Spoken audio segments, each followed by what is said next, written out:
Hello lads, ladies, gents, ladettes, whoever, whatever, welcome back to another video. Today I wanted to do something a little bit different with the Game Awards just around the corner. I wanted to do a little bit of a reaction in regards to what categories I care about and say what I think for the hell of it. And what games I think will win each specific category and which ones I think should win, all that good stuff. Yeah, the idea. Basically just here, let's have a little bit of a chit chat. So, we are on our road to 100 subscribers. If you can please subscribe, like, comment, all that good stuff. Share your thoughts for the individual categories down below, or if there's a category I didn't pick that you would like to see, by all means, and you want to know my opinion, throw it down below, and I'm more than happy to share it. I thought instead of doing like the best fighting, best action adventure, best this, best that, it just made more sense to do Game of the Year and kind of leave those ones out. But let's get into it. So first off, we have Game of the Year. So we have a few games here. Obviously, we have Deathloop, It Takes Two, Metroid Dread. The series was dead, and then it came back. Psychonauts 2, Ratchet & Clank Rifts Apart, and Resident Evil Village. Now, I have yet to play all of these, if I'm being completely honest. However, I have definitely played Resident Evil Village. I have seen a lot of Metroid Dread. I've seen a fair bit of It Takes Two, a bit of Psychonauts 2. I can't speak for Deathloop and Rift Apart for Ratchet & Clank, respectively. But I would have to say my game of the year from these games specifically would personally be Village. Again, that is biased because I have played it. I beat it like 7 to 8 times. I love it. Is it a perfect game? No. I don't even think it's that great a Resi game if I'm being super critical. It's a good continuation of the formula from 7, while the series kind of evolves into this kind of renaissance that it's having, which is great. But having played all the Resident Evils, with the exception of a couple of the side games, like I've played every main title. So 0, 1, 2, actually I take that back, I haven't played 3 this year. I don't think I've ever played 3 fully. I think I've only ever played it with a friend and a little bit of it. But regardless, I have done 0, 1, 2, 4, 5, 6, 7, and Village, and a couple of the side games as well in the previous year. So I would have to say Village is probably my favorite out of all of these. However, I would like to personally see it go to either Psychonauts 2, Metroid Dread, or even Deathloop. Deathloop I've seen a little bit of, but not very much. I think the concept is really, really cool. I've heard a lot of really, really good things about it. So that'd be pretty cool. So yeah. What are your thoughts? What game do you think should win Game of the Year? I think there are games that are missing from this list. Obviously, it's hard to narrow it down to make it actually viable when it comes to having a voting system like this. So, you make do with what you got. So next up, we have the best performances. So these are voice actors and motion capture and all that sort of stuff. So we have a few different people. Now, I do apologize. I'm going to completely mispronunciate a lot of these names. So I do sincerely apologize to the specific actors. One thing I do want to point out, really good diversity in this lineup. I love to see it. It's awesome. So we got Erica Mori as Alex Chen from Life is Strange. I can never pronounce this guy's name properly. I do really apologize. Giancarlo Esposito as Anton Castillo from Far Cry 6. He's the main bad guy. I think he did a phenomenal job, just to throw that in there, because, I honestly think he did a fantastic job. Jason Kelly as Colt Vaughn from Deathloop. Maggie Robertson as Lady Dimitrescu. And then we have, again, really sorry, I'm probably going to butcher this out the arse. Ozuima. I'm very sorry. I'm not even going to try. I'm not going to try. I'm going to just fuck it. It's not going to go well. But the lead female from Deathloop. Again, sincerest apologies when it comes to name pronunciation. I have always been terrible at it, and I will always be terrible at it.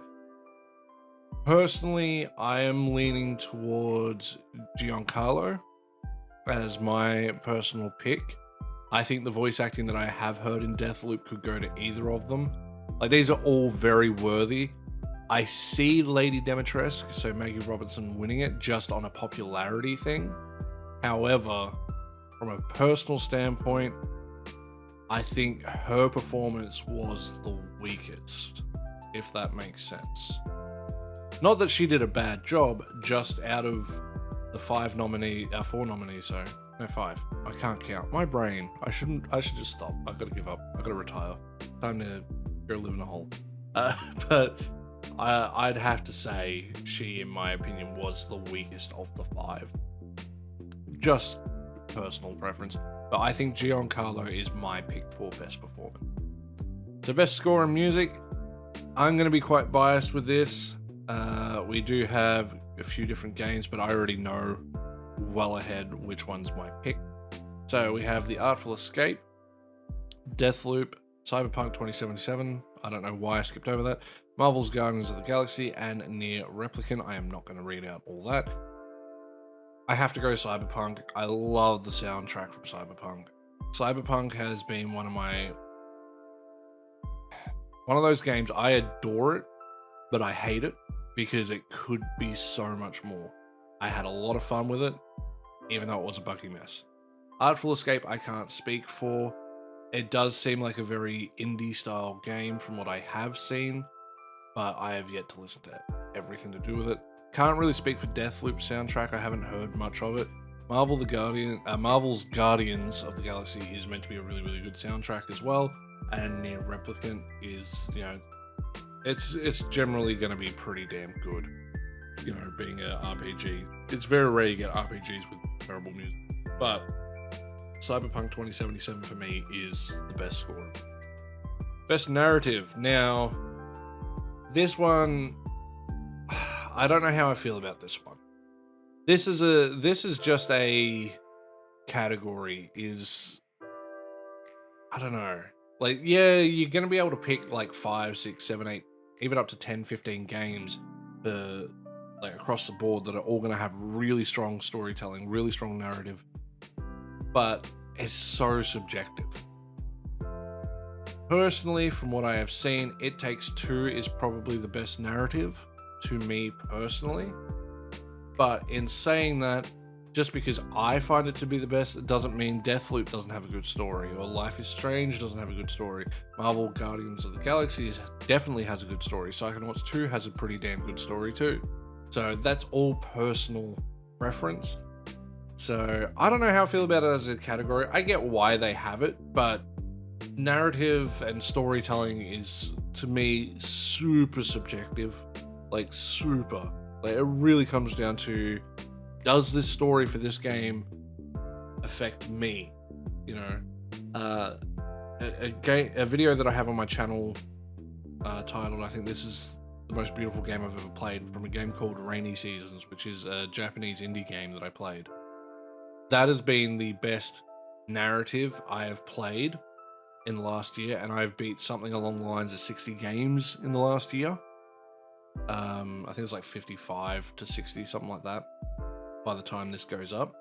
And not that any of those games were bad. Some had great narratives, some had absolutely trash narratives, looking at you, Resident Evil 6. But in saying that, again, it's personal preference. So what do you think of this category? Do you like it? Do you not? I don't know. It's not for me. Game direction. This one, I think, has a little bit more of a viable viable standing, I guess is how I would put it. So, awarded for the most outstanding creative vision and innovation in game direction and design. So, in this category, we have Deathloop, It Takes Two, Returnal, Psychonauts 2, and Ratchet & Clank Rift Apart. All of these games have a really cool game direction. Deathloop, I don't think does anything, in my opinion, that is 10 out of 10 outstanding. It Takes Two definitely hits that X factor. Returnal hits that X factor. Psychonauts 2, I don't feel it does. Ratchet & Clank Rift Apart, I think does. So to me, it's between It Takes Two, Returnal, and Ratchet & Clank. I've got to give it to Returnal. Returnal, I think, is the most interesting one, but you know, comes down to everyone's individual taste. Moving into the next one, we have art direction. Again, this is a very subjective one. I already know which one I would pick though. So we have The Artful Escape, Deathloop, Kena Bridge of Spirits, Psychonauts 2, Ratchet and Clank Rifts Apart. So as you can see, we have certain games here that are popping up over and over and over again. I think are phenomenal, but I think they are like 8 to 9 across the board. Something like Deathloop, but they're not quite the best at any particular. Which, in my opinion, is what makes a better game than something that's just got 10 out of 10 music and nothing else, or 10 out of 10 story and nothing else. So it really comes down to being a good balance. So I don't want it to seem like I'm just shitting on Deathloop or, you know, Psychonauts 2 or Ratchet and Clank, because, you know, I'm not giving them any of these categories. But for me, best art direction goes to Kena Bridge of Spirits. Huge shout out to Pixelshaun. If you don't know him, I will actually have a link to his channel down below. Fantastic playthrough that he did, where, you know, he didn't die constantly. That's great. Just to give him some shit. But yeah, I think the game is just drop dead gorgeous. It's hard to beat. Best audio design. Now this one's interesting, because this comes down to, for you as an individual, do you have the equipment to hear the intent behind the design of the game? And what I mean by that is, do you have a good enough headset? Does your TV have good enough speakers? Do you have surround sound? Do you have this? Do you have that? So there are certain games that are designed with those things in mind. And there are other games where they sort of just phone it in a little bit. Like, I feel like most games will generally phone in audio design. They'll just do the basics of what they need to do. But in this case, again, we have Deathloop. Now we have a new one to the front, which is Forza Horizon 5, Ratchet and Clank Rift Apart, Resident Evil Village, and Returnal. Straight off the bat, I don't think Resident Evil Village deserves to be in this category. I think it has a great audio design, but it does not stand out like others. I honestly think Forza Horizon 5 has the best audio design, but in saying that, it's just because games with shooting and, you know, zombies, monsters and that, they're kind of been done. You know, there's only so much you can really do to stand out, and audio design is really hard to be unique with when you're basing it off a lot of other things. And I'm not saying there's not racing games and stuff like that by any means, but if you get a racing game, or especially a sim racing game as well, like something like Gran Turismo, where the cars sound absolutely spot on, and like you feel the sense of speed, the power behind the engine just from the sound alone, Forza does that. Forza, in my opinion, is one of the best sounding games there is. So last three categories I picked out. Next we have the best indie.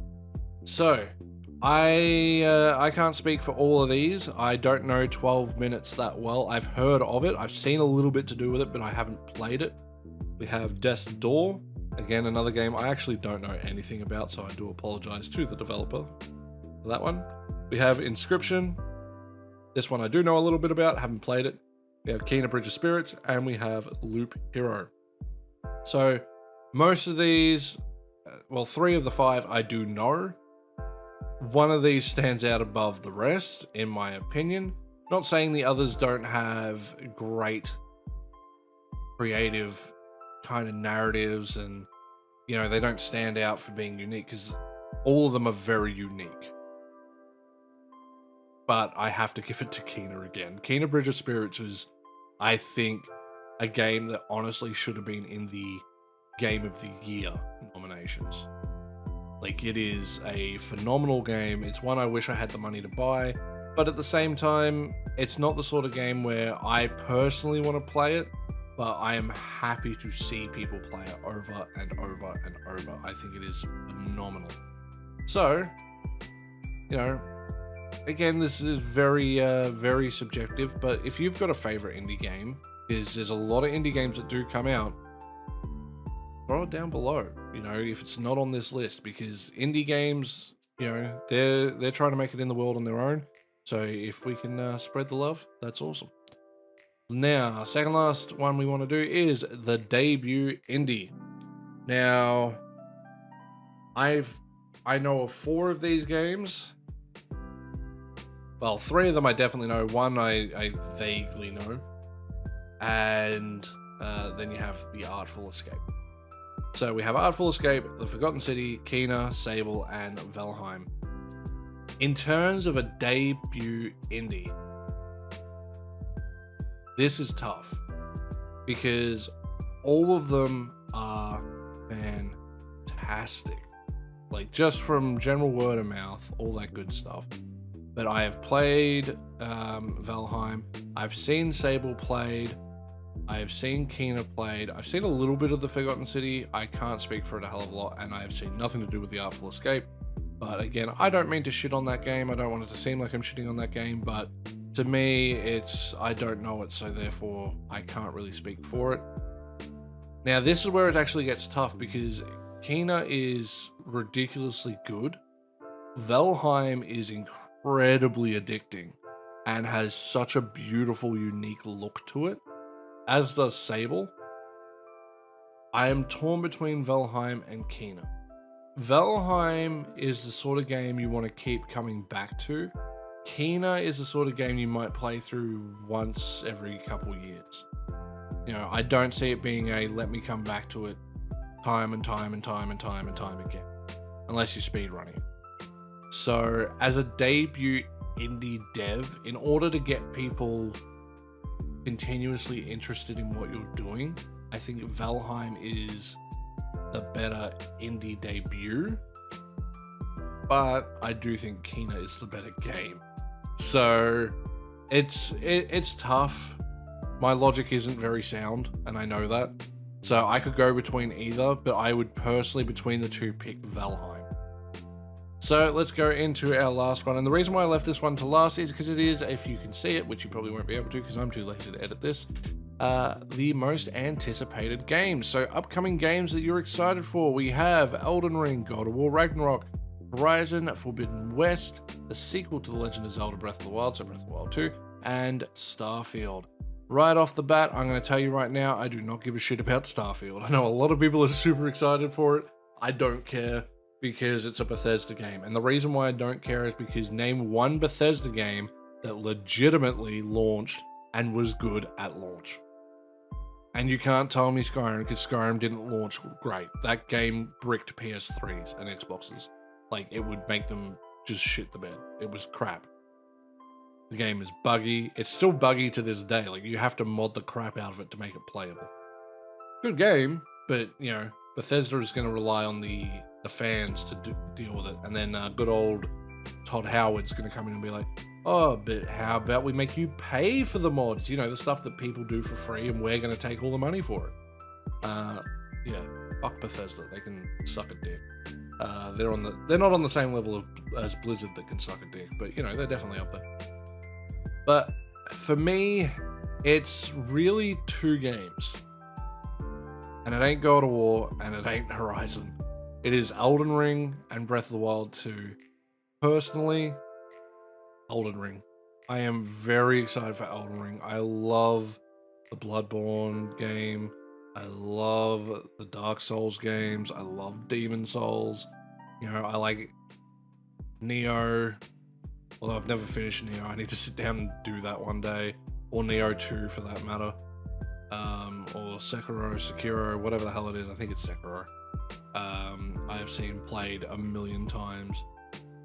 I am just a huge fan of those games and the way that they reward you for learning the game. So, Elden Ring is my most anticipated game out of these, at least. Now, in saying that, again, there are games that are definitely coming that aren't on this list. You know, let's be real. We have Diablo 4, as much as Blizzard can suck a dick. I am excited for Diablo 4 when that does eventually come out. Will I buy it? I don't know. We'll see if they've fixed their issues. But if you've got an anticipated game as well, please throw it down below. So with that, lads, ladies, gents, ladettes, whoever, whatever, thank you so much for watching. I do apologize for the longer video. not a very great video, but you know, I just wanted to talk about it for the hell of it. So thank you so much for watching, and I'll see you guys in the next one. Bye.